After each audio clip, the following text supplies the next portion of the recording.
कहानी का शीर्षक मन की ताकत, भाग एक। मुलाकात। बहुत समय पहले की बात है। मगध राज्य के एक छोटे से गांव में हरिदत्त नामक एक व्यक्ति रहता था। वह एक साधारण किसान था, लेकिन उसका शरीर अत्यंत भारी और थुलथुला था। गांव के लोग उसे मोटी कहकर चिढ़ाते और बच्चे उसका मजाक उड़ाते। हरिदत्त धीरे धीरे अंदर से टूटने लगा था। वह शारीरिक रूप से तो मजबूत था, लेकिन मानसिक रूप से बहुत कमजोर होता जा रहा था। एक दिन गांव में यह समाचार फैला कि गौतम बुद्ध पास के जंगल में एक आश्रम में ठहरे हुए हैं। हरिदत्त ने सुना कि बुद्ध लोगों के जीवन में शांति और सच्चा मार्ग दिखाते हैं। उसने निश्चय किया कि वह बुद्ध से मिलेगा और अपने दुखों का हल पूछेगा। अगली सुबह हरिदत्त अपने भारी शरीर के साथ जंगल की ओर चल पड़ा। रास्ता कठिन था, पसीना बह रहा था, पैर दर्द कर रहे थे, लेकिन उसका मन एक नए प्रकाश की उम्मीद में दृढ़ था। आश्रम पहुंचते ही उसने देखा एक शांत वातावरण, पेड़ों की छाया में ध्यान में लीन भिक्षु और मध्य में बैठे एक दिव्य पुरुष गौतम बुद्ध। हरिदत्त धीरे से उनके पास गया और हाथ जोड़कर बोला, भगवान, मैं अंदर से बहुत टूट चुका हूँ। सब मेरा मजाक उड़ाते हैं। मैं मोटा हूँ, आलसी हूँ और खुद से नफरत करने लगा हूँ। कृपा करके मुझे मानसिक रूप से मजबूत बनने का मार्ग दिखाइए। बुद्ध मुस्कुराए, उनकी आंखों में करुणा थी। उन्होंने कहा, तुम्हारा शरीर तुम्हारा बोझ नहीं है, तुम्हारा मन है। चलो मैं तुम्हें एक कहानी सुनाता हूँ। भाग 2। बुद्ध की कहानी। 3 राहगीर और पत्थर। बुद्ध बोले, बहुत समय पहले की बात है। एक गांव के बाहर एक विशाल पत्थर रास्ते में आ गिरा था। उस रास्ते से रोज 3 राहगीर गुजरे। पहला राहगीर आते ही रुक गया। पत्थर को देखकर बोला, इस रास्ते का तो अब कोई भरोसा नहीं, हर बार कोई न कोई बाधा होती है। वह वापस लौट गया। दूसरा राहगीर आया। उसने पत्थर देखा, कुछ देर खड़ा रहा, फिर सोचा, अगर मैं इसे पार करूं तो शायद आगे कोई और मुसीबत हो। उसने पत्थर को लांघा, पर पूरे रास्ते डरता रहा और जल्दी जल्दी चलता हुआ निकल गया। तीसरा राहगीर आया। उसने पत्थर को देखा और कहा, यह तो दूसरों के लिए भी बाधा बन सकता है। उसने पूरा दिन लगाया, पत्थर को हटाया और रास्ता साफ किया। जब वह आगे बढ़ा तो उसका मन प्रसन्न और हल्का था। बुद्ध मुस्कुराए और बोले, तीनों को एक ही पत्थर मिला, लेकिन हर एक की मानसिकता ने उनकी यात्रा को अलग दिशा दी। हरिदत्त ध्यान से सुन रहा था। बुद्ध ने आगे कहा, तुम्हारा मोटापा तुम्हारा पत्थर नहीं है, तुम्हारा डर, शर्म और नकारात्मक सोच असली पत्थर है। जब तुम उसे हटाने का प्रयास करोगे, तुम मानसिक रूप से मजबूत हो जाओगे। हरिदत्त की आंखों में आंसू थे। पहली बार किसी ने उसके मन के घाव को समझा था। भाग 3। पहला अभ्यास, ध्यान और स्वीकृति। बुद्ध ने हरिदत्त को अगले कुछ दिनों तक वहीं रहने का आग्रह किया।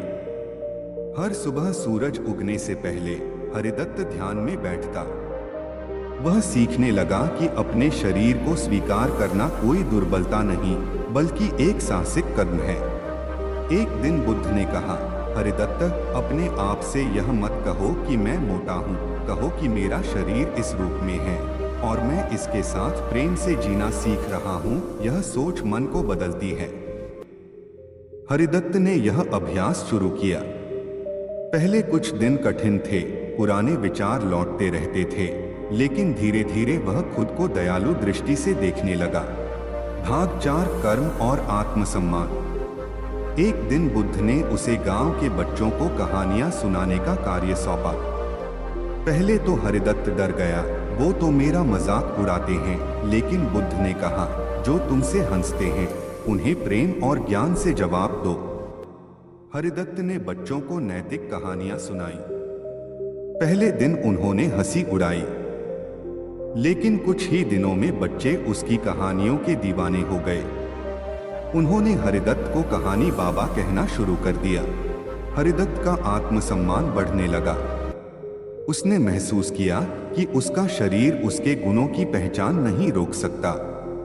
अब तक की कहानी में आपने देखा कि मानसिक शक्ति का निर्माण कैसे ध्यान, स्वीकृति और कर्म के माध्यम से हो सकता है। भाग 5 अंतर्मन की परीक्षा। कुछ हफ्ते बीत चुके थे। हरिदत्त अब हर सुबह ध्यान करता, बच्चों को कहानियां सुनाता और भिक्षुओं के साथ सेवा कार्य में हिस्सा लेता। लेकिन एक दिन ऐसा कुछ हुआ जिसने उसकी मानसिक शक्ति की असली परीक्षा ली। एक नगर सेठ का पुत्र, जो कुछ समय के लिए गांव आया था, आश्रम में आया और हरिदत्त को देखकर जोर से हंसा। उसने सबके सामने कहा, बुद्ध के पास लोग ज्ञान लेने आते हैं, लेकिन ये कौन सा ज्ञान है जो ऐसे मोटे और अनाड़ी लोगों को सिखाया जा रहा है। सन्नाटा छा गया। हरिदत्त का चेहरा लाल हो गया। उसके भीतर पुराने भाव उमड़ने लगे, शर्म, गुस्सा, चोट। लेकिन तभी उसे बुद्ध की बात याद आई, तुम्हारा मन ही तुम्हारा सबसे बड़ा हथियार है। हरिदत्त ने गहरी सांस ली, मुस्कुराया और विनम्रता से कहा, भैया, जब आप मुझे देखते हैं तो केवल शरीर देखते हैं, लेकिन बुद्ध ने मुझे मेरी आत्मा दिखाई है। आप चाहें तो एक दिन मेरी कहानी सुन सकते हैं। सेठ का पुत्र चकित था। उसे जवाब की उम्मीद नहीं थी और वो चुपचाप आश्रम से चला गया। बुद्ध, जो दूर से यह सब देख रहे थे, पास आए और बोले, अब तुम सच में मानसिक रूप से मजबूत हो गए हो, हरिदत्त। भाग 6 परिवर्तन की लहर। समय के साथ हरिदत्त गांव का सम्मानित व्यक्ति बन गया।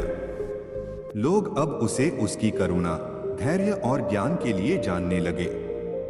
उसका शरीर वैसा ही था, लेकिन उसकी आत्मा अब विशाल हो चुकी थी।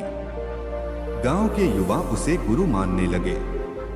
वह अब दूसरों को यह सिखाता था कि मानसिक शक्ति केवल शरीर को बदलने से नहीं, आत्मा को स्वीकारने और संवारने से आती है। एक दिन बुद्ध ने उससे कहा, हरिदत्त, अब तुम इस आश्रम के शिक्षक बन सकते हो। तुमने स्वयं पर विजय पाई है और यही सच्चा बोध है। हरिदत्त ने सिर झुकाया। वह अब न मोटी था न कमजोर। वह एक मन से मजबूत व्यक्ति था, एक उदाहरण।